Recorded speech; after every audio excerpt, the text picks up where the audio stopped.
Le projet il est né par l'envie d'aller grimper à l'Eiger en vélo en partant de Chamonix.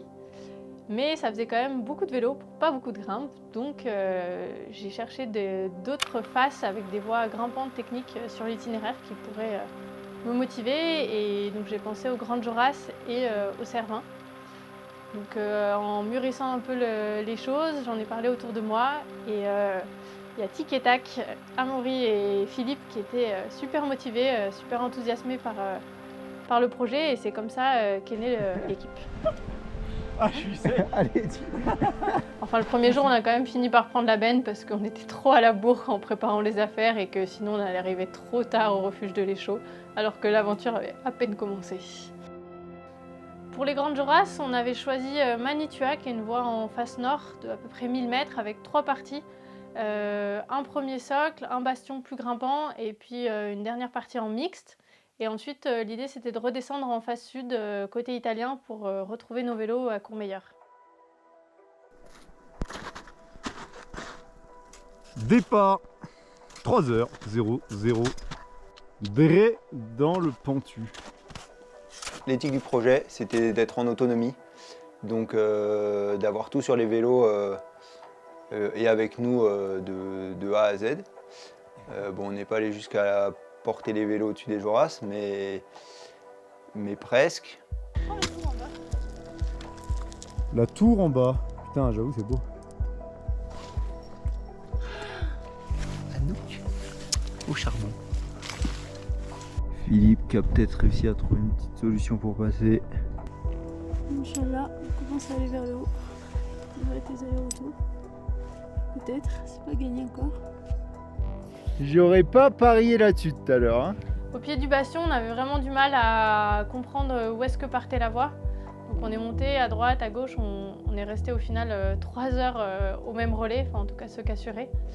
Et là, on s'est posé beaucoup de questions, on s'est demandé, à un moment on a vraiment cru qu'on allait finir par redescendre côté Chamonix et du coup mettre fin à tout le projet en se demandant si on avait été trop optimiste de choisir ce jour-là, de choisir cette voie, de partir dans ces conditions. Donc ça nous a mis un gros coup au moral quand même. C'est la mort. D'autant plus que le soir, il y avait un orage qui était annoncé. On perdait toute la marge qu'on avait prévue avec cet orage. Et finalement, on s'est dit on fait une longueur, on va voir au-dessus. Et de fil en aiguille, on était engagés, on était partis, en essayant d'être le plus efficace possible.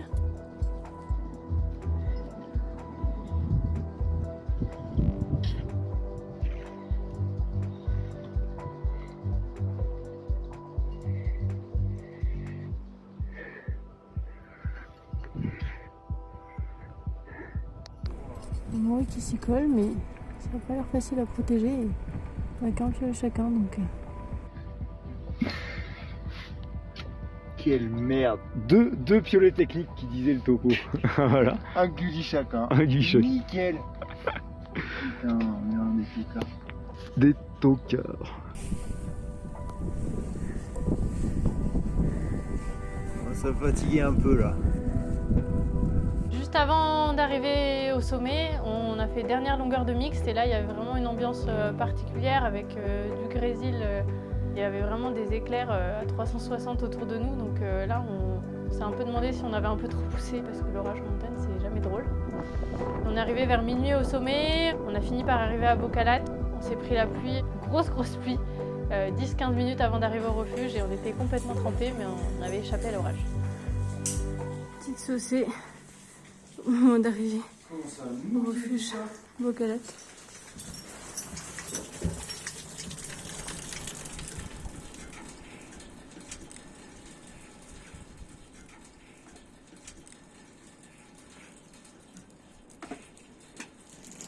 Réveil matinal à Bocalat. Enfin matinal, 13h30. Il pleut plus, ça c'est cool.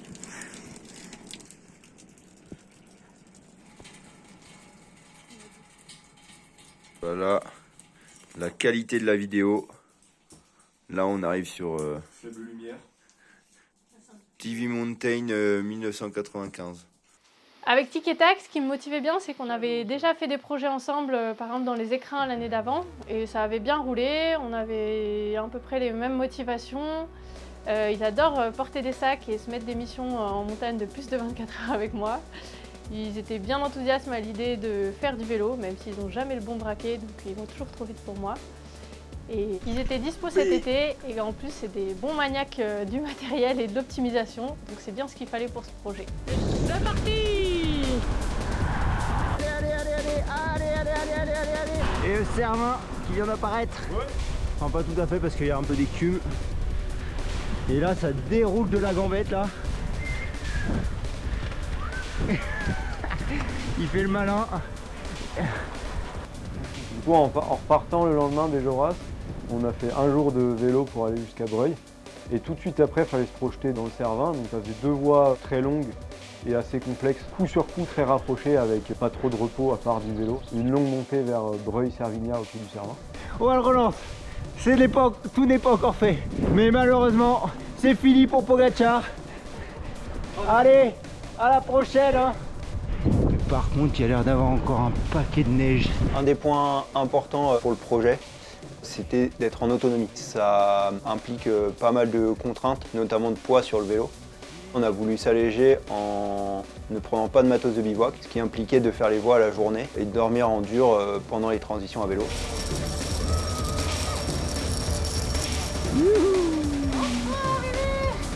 Le sprint final pour la douche. Allez à nous. Allez, allez, allez, allez.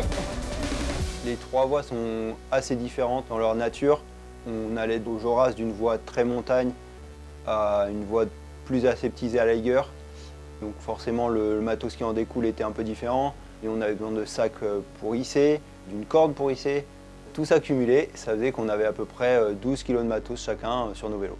Réveil à Servina, mais le servant ne veut pas se montrer ce matin.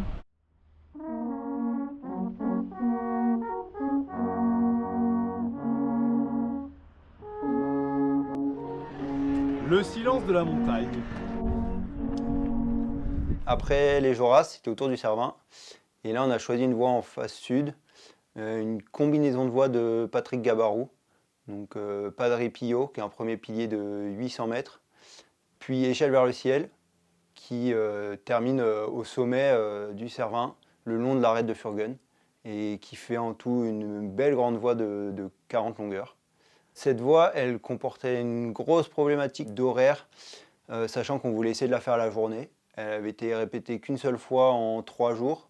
Heureusement, il y avait François Casanelli, un des répétiteurs de cette voie, qui a pu nous donner beaucoup d'infos la veille, ce qui nous a permis de bien dérouler du cap dans le bas de la voie. Et là, ciao chef. Alors, j'ai regardé la partie haute de la voie et c'est pas encore totalement séché. Il y a encore de la neige et tout, et il y a aussi une traversée. Départ dans la voie. Et là, avec la chaleur et la neige qui fond, c'est la galère. Là, il arrive vraiment beaucoup de pierres. Philippe, t'as un super dièdre. C'est cool les jeunes motivés comme vous là. Hein. Allez hein. Le crux, c'est qu'il y a un névé en plein milieu de la voie, en haut du pilier de Padre Pio de 20 longueurs. Ce névé, il faut le passer au lever du jour avant le début des chutes de pierre. Et donc il faut faire toute la première partie de nuit et gazer un maximum en essayant de ne pas se perdre. Pour ça, on a envoyé Philippe faire la locomotive toute la nuit. Tes mains les crabes. Tes mains la grolle. Y.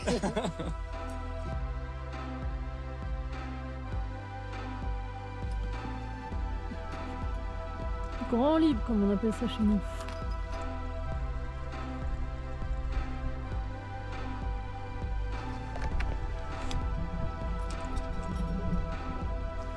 Four pitches ahead, and we will be sitting in the summit. I'm Amr Fouryad and I'm a pro climber.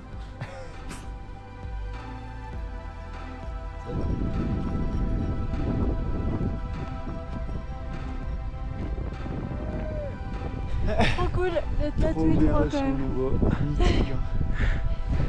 Trop bien. Après une longue descente par l'arête du Lion, on boucle la journée en tout juste moins de 24 heures.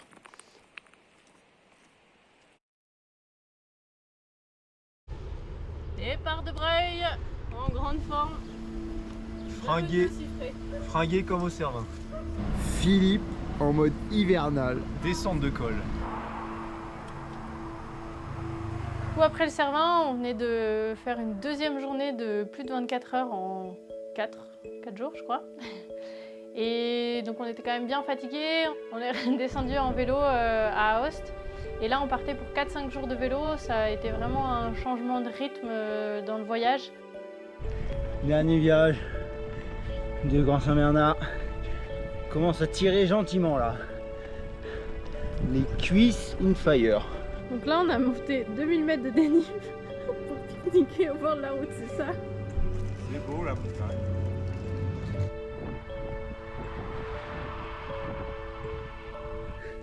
Léger coup de chaud là. Oh, coup de chaud. Coup de raid aussi. Hein. Heureusement qu'on doit attendre Anouk. Hein. Parce que là, ça nous fait une excuse pour nous arrêter quoi. On était fin juillet, début août, donc il faisait quand même assez chaud. Et du coup, à la fois, on avait du sommeil à rattraper, donc une envie, c'était de faire la grasse matinée. Et en même temps, on ne voulait pas se retrouver dans les heures les plus chaudes, dans les montées, dans l'école. Donc chaque soir, c'était un peu le débat de savoir à quelle heure on partait le lendemain matin. On a un peu souffert de la chaleur quand même.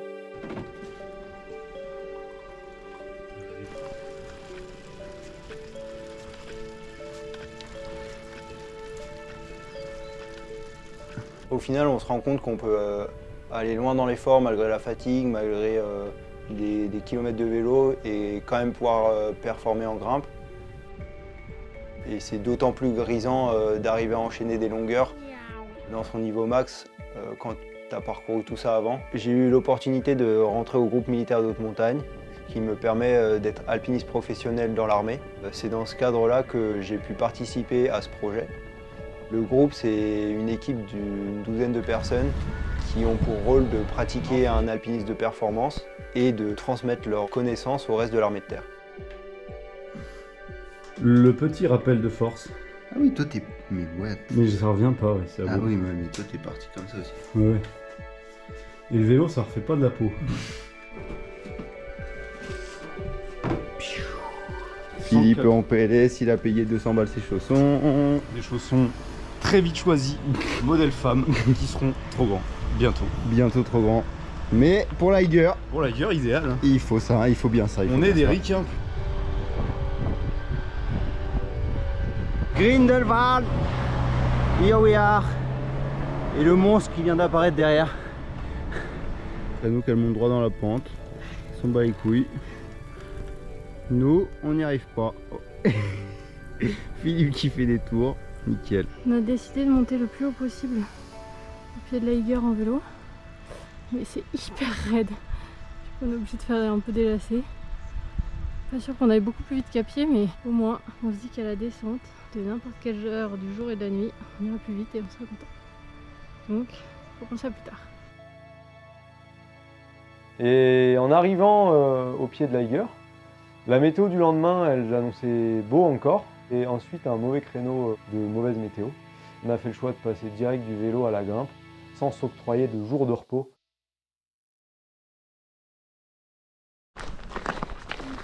Départ à l'Eiger. D'un peu sec, pas trop de jambes. Coucou le train. On monte à pied. Plus rigolo.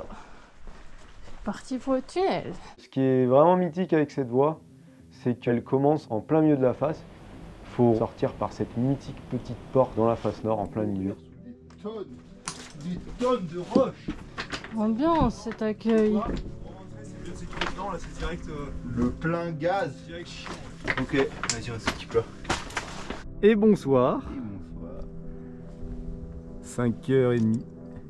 Anouk bien lancé. Magic Mushroom, c'est une voie de 600 mètres qui est du coup splittée. Donc c'était un peu différent des deux autres voies qu'on avait fait au Joras et au Cervin. Donc aussi techniquement plus dur, mais avec un engagement et une exposition moindre. C'était notre première fois en face nord de l'Eiger et on sait que parfois les Suisses ils équipent un peu loin.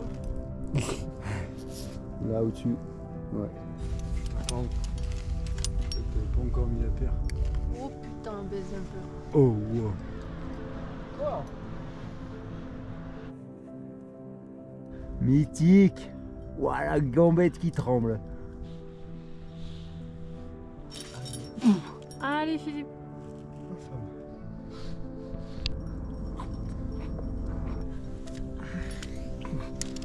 Oui. J'ai une crampe. Le petit courant d'air. Escalade artificielle. Allez Anouk, allez hein. Petit effort, dernier petit effort. Et c'est une voie qui sort pas au sommet de l'Eiger et du coup il nous restait à peu près 800 mètres de dénivelé entre le sommet de la voie Spité et le sommet de l'Eiger. On monte ou on monte pas alors? Moi j'ai déjà mes descentes. On monte. Sinon on fait deux teams. Anouk elle fait l'effort pour l'accorder. Tu vas au sommet, tu fais la photo. Sur le dernier sommet, après les 600 mètres d'escalade, il y avait plus grand monde de motivé pour aller au sommet, donc heureusement qu'il y avait à nous. Toujours pas en haut hein. Putain cette face comme elle est grande quoi. Yeah. Les derniers mètres au-dessus de la face nord. Yes. 3970 hein. Bravo. En y repensant, c'est trop bien que ça ait pu marcher. C'était vraiment un pari de pouvoir enchaîner ces 3 voies de ouf d'affilée dans une fenêtre assez courte parce que chacune nécessite d'avoir des conditions particulières. La Eiger, il faut que ce soit sec, il faut qu'il fasse chaud. Les Joras, il ne faut pas qu'il ait fait trop chaud pour que les cailloux y tiennent. Et nous on descend dans ce merdier. Et au Cervin, il y avait cette question de première répétition à la journée et ce passage du névé problématique de jour. C'est quand même ouf qu'on ait pu avoir ça. Et ça, c'est peut-être grâce au trèfle à 4 feuilles d'Anouk. Mon travail, c'est de porter chance. Je suis déjà à 2 trèfles à 4 feuilles, sachant que j'en ai déjà trouvé 3 il y a 2 jours. Ce projet, c'était quand même une chouette aventure, bien dépaysante, même si on est juste à côté de la maison, en Suisse, en Italie. On est quand même à l'étranger et il y a quand même une ambiance particulière. Puis une fois qu'on a fait la première voie, on est monté sur les vélos et on sait que ça y est, ça dure tout le temps et on est dans notre petite bulle tous les 3 avec l'objectif en mire. Et quand on arrive au bout, c'est encore plus chouette et encore plus intense d'arriver au sommet après tout ce trajet ensemble. Qu'est-ce qui se passe? Pas crevé pendant 12 jours. Le vélo n'a pas survécu à l'ultime bière à Chamonix. Je vous avais dit.